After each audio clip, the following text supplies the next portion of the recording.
Hey everyone, today I'm modifying one of my katanas.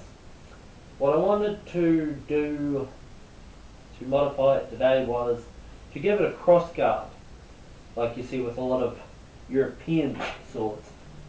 What I wanted to do was to convert over one of my katanas to make it more like, well, I'm not quite sure if you would call what I'm turning into like a messer, or perhaps there is a type of Polish saber that has a what looks like a two-handed handle and a crossguard on it, which is probably the closest thing to what I'm trying to create here, as well as even some swords referred to as falchions that could be considered to be similar to what I'm doing, but probably the very closest thing would be those Polish sabers with the two-handed grip and the crossguard, because I've seen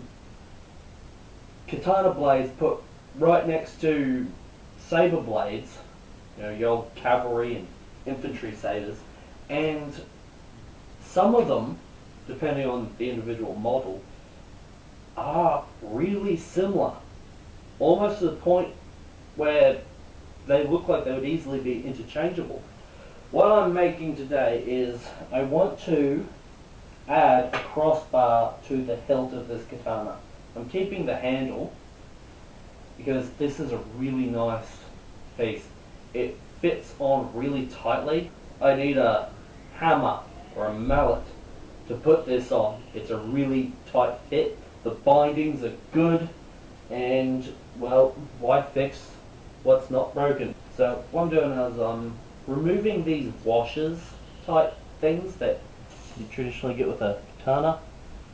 I'm ditching them to make a bit of extra room for this cross piece I want to add to it.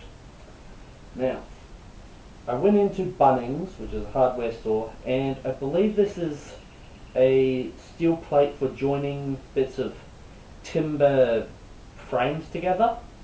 And I thought, gee, that little cutout right in the middle is really close to the cutout in the middle of this Japanese guard. So I put them over the top, and they are really close, so that's going to take a lot of my work out of this. Originally I was just going to get a flat piece of steel or aluminum and drill bits in and shape it out with the file, but that takes a lot of the work out of it. So you can see the blue lines.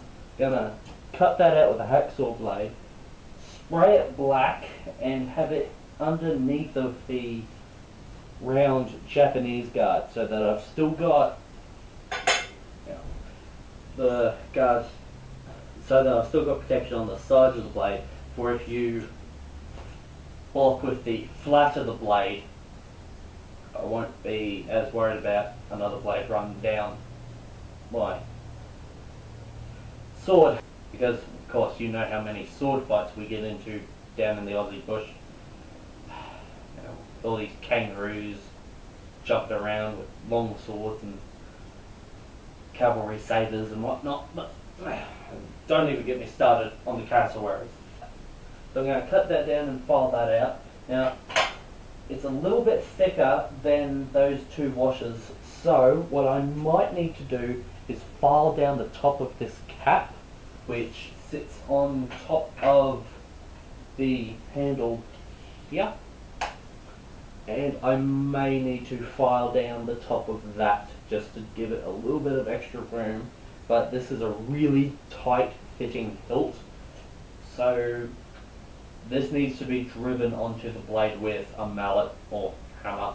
Just wanted to show you this what I'm doing, and I'll probably just end up showing you the finished product.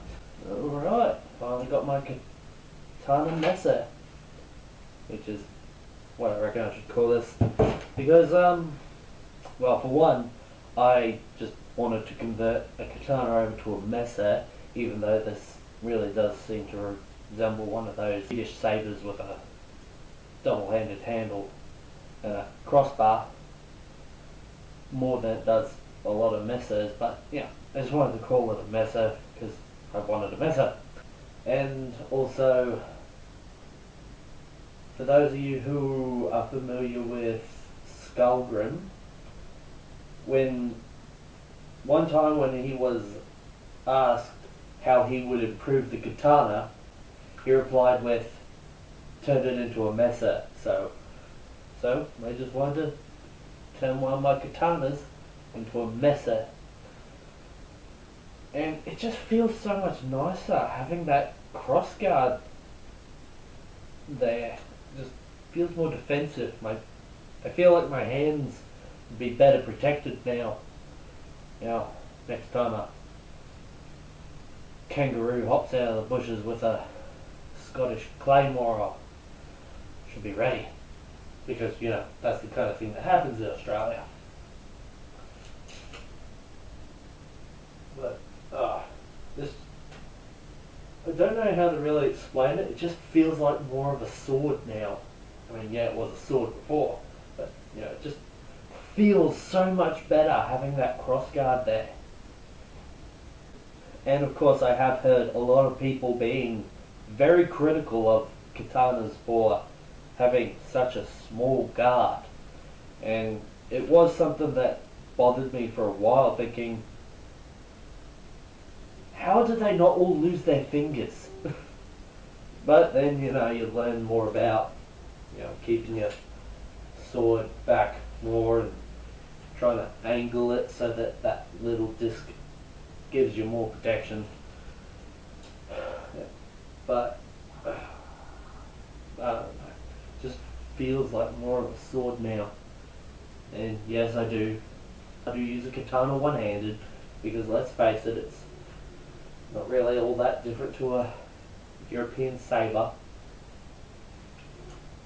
Might get used to having that there for back 12s, although it's not like they really serve any purpose.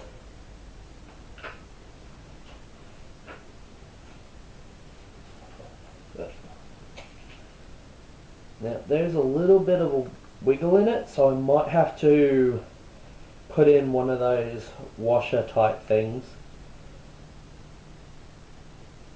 See, what I had to do was I took off that cap there and I carved down the bit of wood on the inside of the handle and ended up bashing that copper bit down onto it a bit more after I'd filed off a bit of it. Popped it back on, whacked the pins through. There's just a tiny little bit of wiggle. But, still going to be fine. I can put in one of those washers. I guess I just took off a little bit too much material. But, yeah. Just got maybe put one of them washers back in. Be fine, but I don't know. For those of you who are sword nerds, this might be a bit interesting. Alright everyone, see yous.